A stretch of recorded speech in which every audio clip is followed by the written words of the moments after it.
جو ہمارا یہ انگلش کیلنڈر ہے اس کیلنڈر کا سال ختم ہو رہا ہے اور 31 دسمبر ہے. آبویسلی جب ہم گفتگو کر رہے ہوں گے تو یہ 1 جنوری میں یعنی 1 جنوری میں کنورٹ ہو جائے گی. تو ہم نے یہ سوچا کہ پوری دنیا میں ان سالوں سے، ان ایئرز سے، ان دنوں سے ہماری زندگی پر، ہمارے حالات پر فرق پڑتا ہے. اس سال کی یا ان چیزوں کی اہمیت دیکھیں، ایک ہے new year as a celebration یا ایز این کلچر یا ایز اے ٹریڈیشن. وہ آبویسلی آپ کو پتا ہے کہ الحمدللہ نیو ایئر وغیرہ یہ چیزیں تو ہم سیلیبریٹ نہیں کرتے، مگر یہ چیز ہے کہ ایک دن ہے جس دن سے ہم ایک ایسا فیصلہ کریں، ایسی چیز کریں جو پازیٹیو چینج بن سکے. ویسے تو ہر دن انسان کو ایک نئی شان ہے، ہر لحظہ ہے، اقبال کہتا ہے ہر لحظہ ہے مومن کی نئی شان نئی آن. تو ہر لحظہ ہے مومن کی نئی شان نئی آن. ہمارے لیے تو ہر لمحہ، ہر دن جو ہے وہ بہتری کی طرف، اچھائی کی طرف اور ترقی کی طرف گامزن ہونے کا ہونا چاہیے ذریعہ.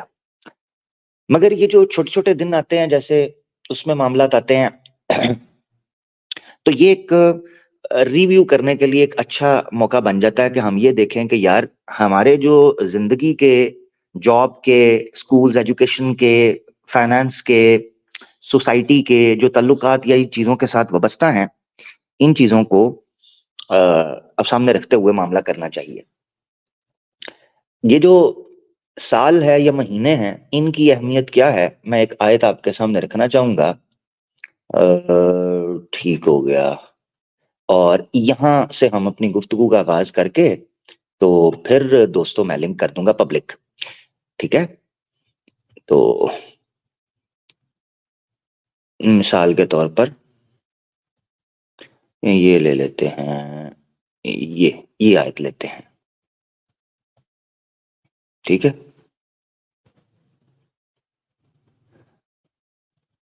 یہ دیکھتے ہیں. یہ آیت میں آپ کو ایک دکھاتا ہوں جو قرآن کی سورہ توبہ کی آیت نمبر 36 ہے. اس کو دیکھنا جی، اور اس آیت کو ہم سمجھنے کی کوشش کریں گے. یہ سورہ توبہ ہے. ٹھیک ہے جی، سورہ توبہ اور آیت نمبر ہے 36. کیا فرماتے ہیں اللہ کی ذات؟ اعوذ باللہ من الشیطان الرجیم. ان عدت الشہور عند اللہ 12 شہرا فی کتاب اللہ یوم خلق السماوات والارض منها 4 حرم ذلك الدین القیم فلا تظلموا فیہن انفسکم وقاتلوا المشرکین کافۃ کما یقاتلونکم کافۃ وَاعْلَمُوا أَنَّ اللَّهَ مَعَ الْمُتَّقِينَ. اب یہاں جو نقطہ بیان ہوا ہے وہ یہ ہے کہ اللہ نے یہ بیان کیا کہ مہینوں کی تعداد، عدت الشہور، مہینوں کی تعداد، عند اللہ، اللہ کے ہاں بھی 12 ہے، فی کتاب اللہ، اللہ کے قانون میں، یوم خلق السماوات والارض، یہ قانون جب سے زمین و آسمان بنا ہے یہ شروع ہے. اب یہاں ایک اعتراض یہ اٹھ سکتا ہے کہ بھئی آپ تو کہتے ہو کہ اللہ کی ذات ٹائم اینڈ سپیس سے اوپر ہے، تو پھر اللہ کے ہاں 12 مہینے چلتے ہیں، کیونکہ اللہ نے کہا ہے عدت الشہور عند اللہ. یہ سوال اٹھ سکتا ہے. مگر یہ جاننا چاہیے کہ جو آگے فی کتاب اللہ کا جو جملہ آیا ہے، یہ والا جو ٹکڑا ہے، یہ اس چیز کا جواب ہے. فی کتاب اللہ، کہ اللہ نے جو نظام زمین و آسمان کے لیے رکھا ہے، اس گردش لیل و نہار میں یہ 12 مہینے جو انسان کی زندگی پر گزرتے ہیں، یہ بہت اہمیت کے حامل ہیں. یہ بڑا ضروری ہے یہ سمجھنا.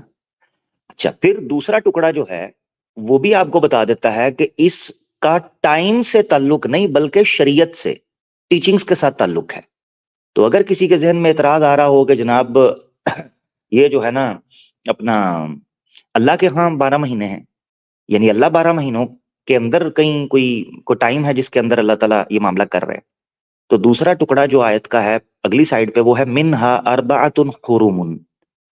ان مہینوں میں سے 4 ایسے ہیں جو حرمت کے مہینے ہیں، یعنی سیکرڈ منتھس ہیں.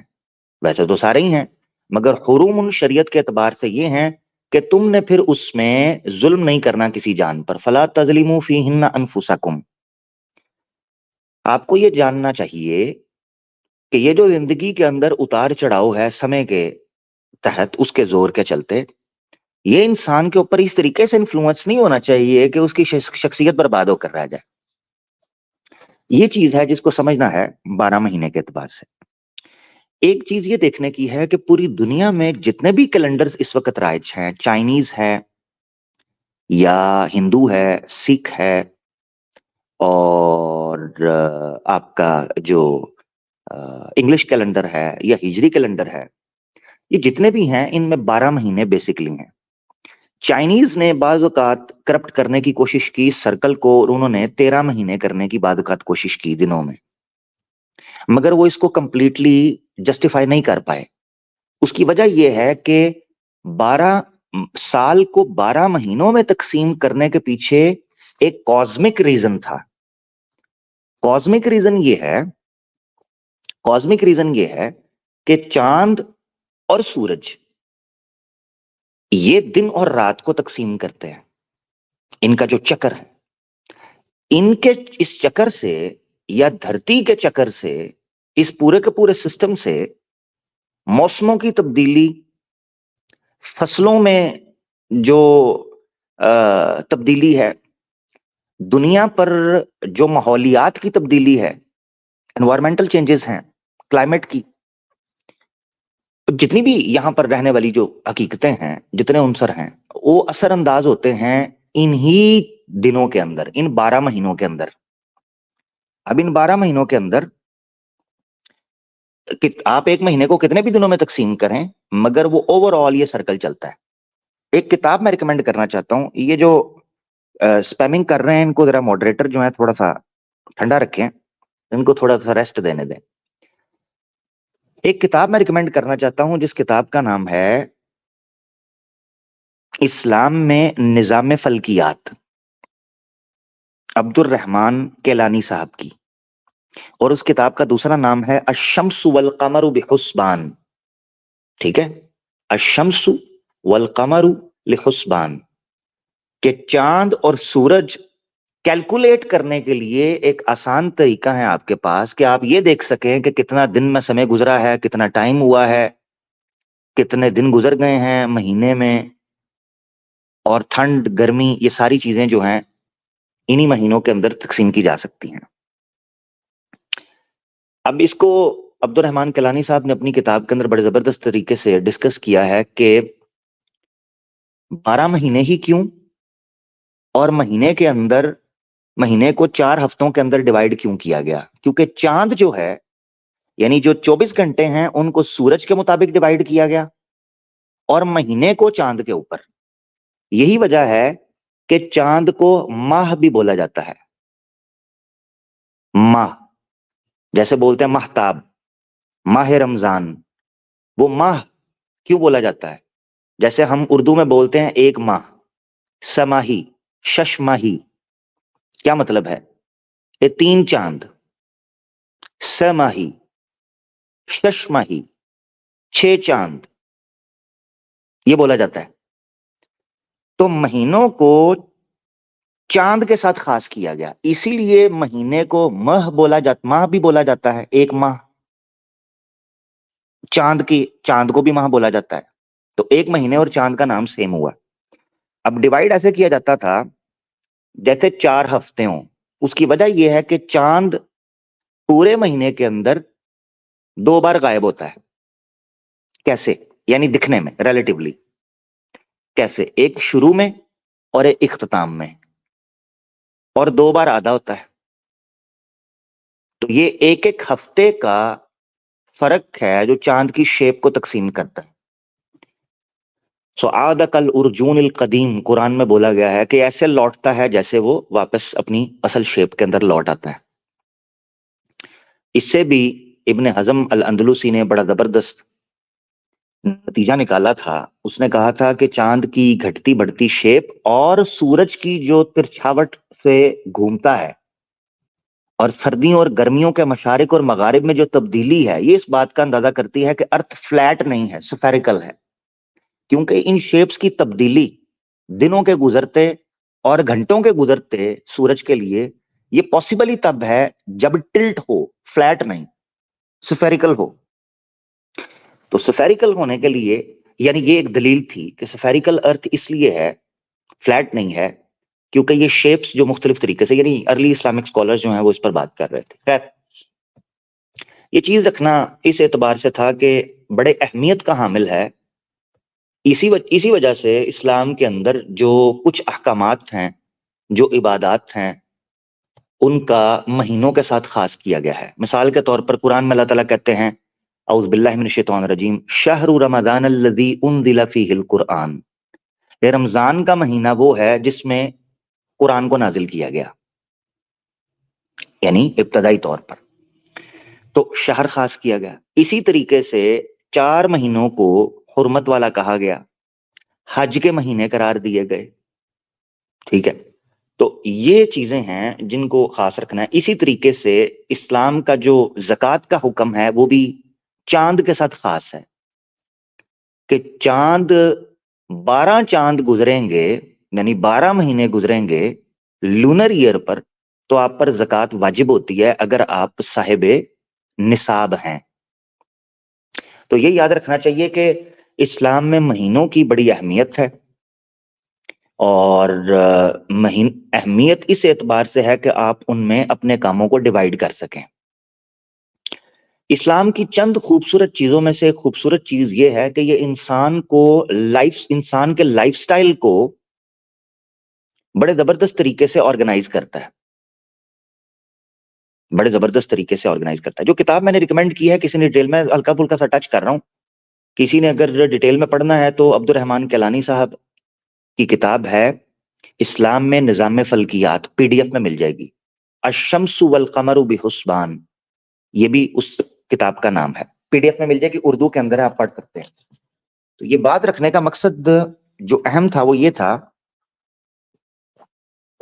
کہ اسلام جو ہے نا وہ اپنے ماننے والوں کو ان کے لائف کو آرگنائز کرتا ہے۔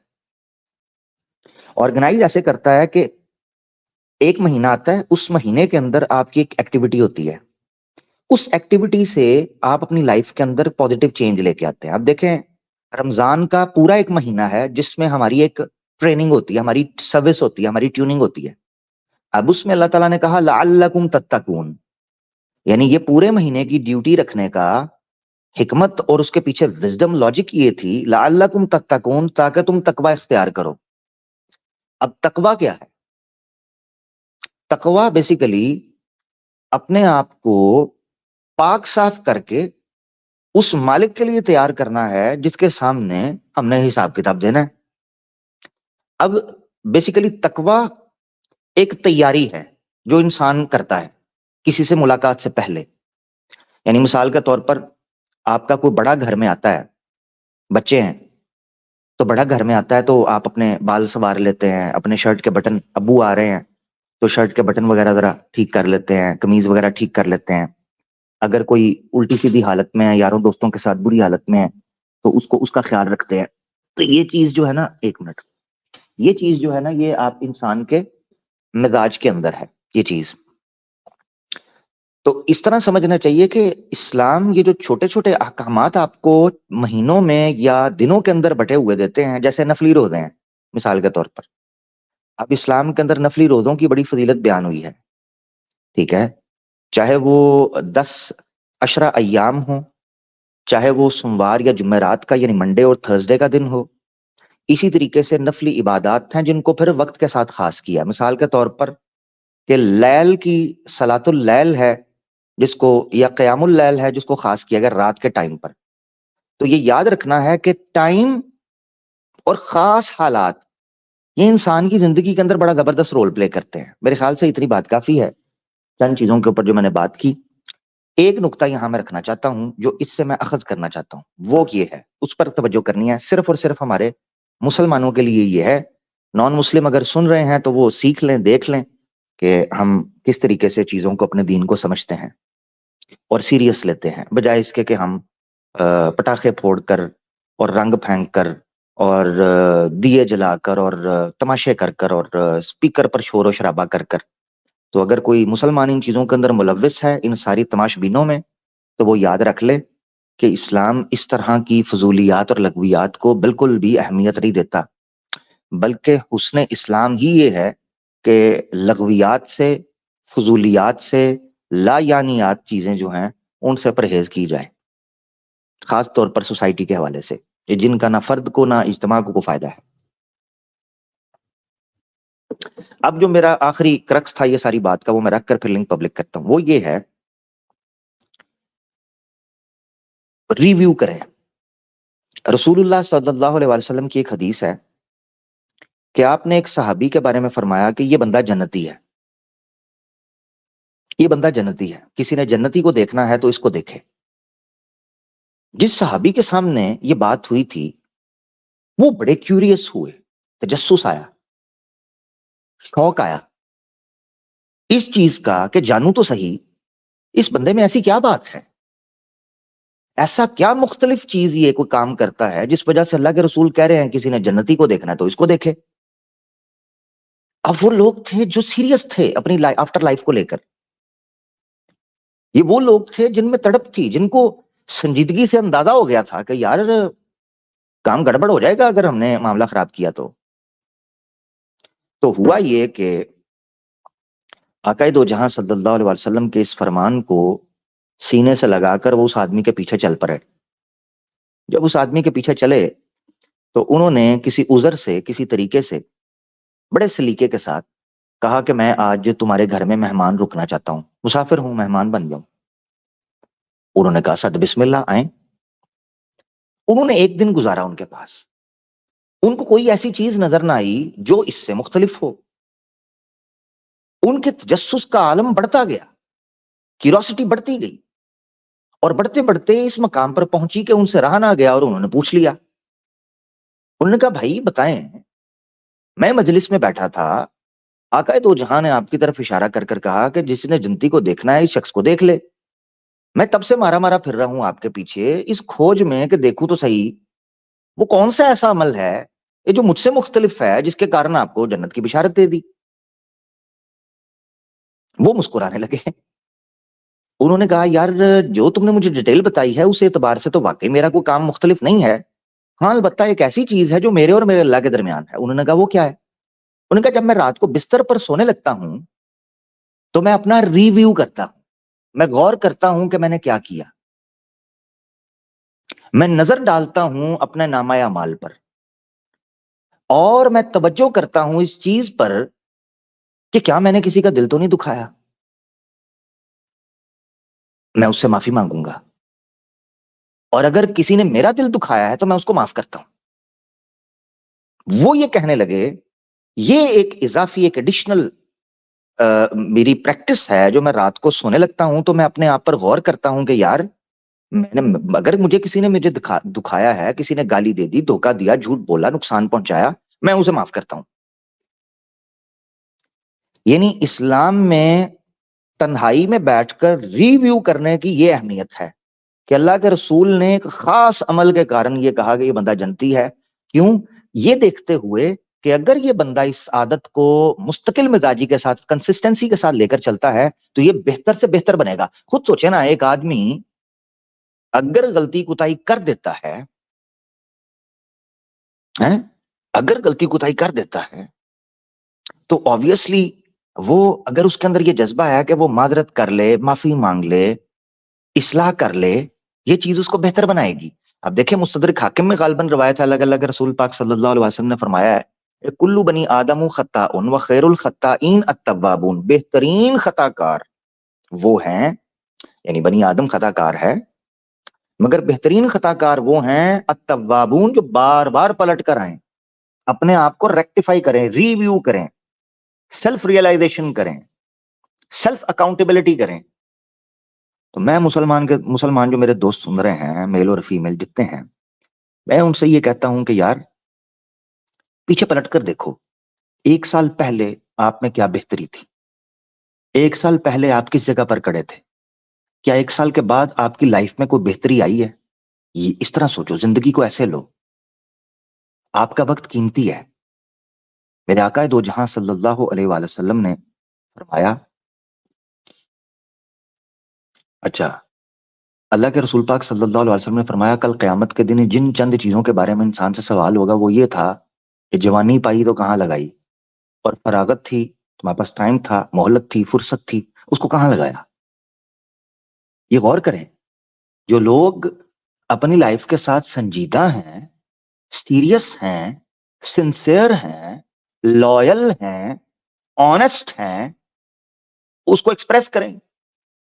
اس کا ایکسپریشن ہے ہی یہ ہے کہ اپنے آپ کو ریویو کرو، پیچھے پلٹ کر دیکھو 1 سال پہلے فائنینشلی آپ کہاں تھے، ایجوکیشن وائز کہاں تھے، ریلیجس پوائنٹ آف ویو سے کہاں تھے، سوسائٹی کی یونٹی کے اعتبار سے کہاں تھے، کیا مسلمانوں میں آپ کے دل میں مسلمانوں کے لیے اتفاق کی فضا پیدا ہوئی کہ نہیں ہوئی، آپ نے کیا سیکھا، اسلام کے بارے میں نالج کیسے آپ کا بڑھا. یہ ساری چیزوں کو ویو کریں. جو ڈومین آپ سمجھتے ہیں، اگر ایجوکیشن میں ہے تو اپنے اوپر ویو کریں کہ یار میں سنسیئر ہوں اپنی ایجوکیشن سے. یہ ایک امپورٹنٹ چیز ہے. تو آج ہمارے مسلمان دوست یہاں سے شروع کریں اور اپنی زندگی کو اس طریقے پر بنائیں. اب میں اپنے تمام مسلمان دوستوں سے کہتا ہوں کہ میں نے کبھی کسی کا دل دکھایا ہو، کبھی کسی کے ساتھ تلخ کلامی ہوئی ہو، کبھی کسی کے بارے میں غلط فہمی یا بدگمانی کی ہو، میں ان سے صدقے دل کے ساتھ معافی چاہتا ہوں. انسان سمجھیے، آپ کا بھائی ہوں، انسان سے غلطی ہوتی ہے، مجھے معاف کر دیجیے گا، بس اتنا ہی کہوں گا. کیونکہ فردن فردن ہر ایک کے کان میں جا کے میں کہہ نہیں پاؤں گا، یہ میرے بس میں نہیں، ہیومنلی پاسبل نہیں ہے. تو یہاں میرے پاس پلیٹ فارم ہے، یہ میرے پاس ایک آواز ہے، یہیں سے میں جو ٹھیک سمجھتا ہوں وہ بولتا ہوں. تو میں کہتا ہوں کہ جن مسلمان دوستوں کا میں نے دل دکھایا ہے، میں ان سے معافی چاہتا ہوں. اور اگر کبھی جانے انجانے میں اسلامو فوب سے بھڑتے ہوئے، گستاخوں کو ڈیل کرتے ہوئے کسی ایسے سناتنی کا جو اسلام سے، مسلمانوں سے نفرت نہیں کرتا اور کامن ہندو ہے، نان مسلم ہے، کوئی بھی کرسچن ہے، ایتھیسٹ ہے، جو سنسیئر آدمی، تو آج ایک نئے سفر کا، جیسے میں بتا رہا ہوں کہ ہم لوگ بہتر پازیٹیو چیز کی اپروچ کریں، میں ان سے بھی معذرت چاہتا ہوں، معافی مانگتا ہوں کہ ہم مجبور ہو جاتے ہیں بعض مقام کے اوپر، ہمیں یہ چیز کہنی پڑتی ہے. مگر اگر اس سے آپ کا دل دکھا ہے، سر ہم آپ سے معذرت چاہتے ہیں،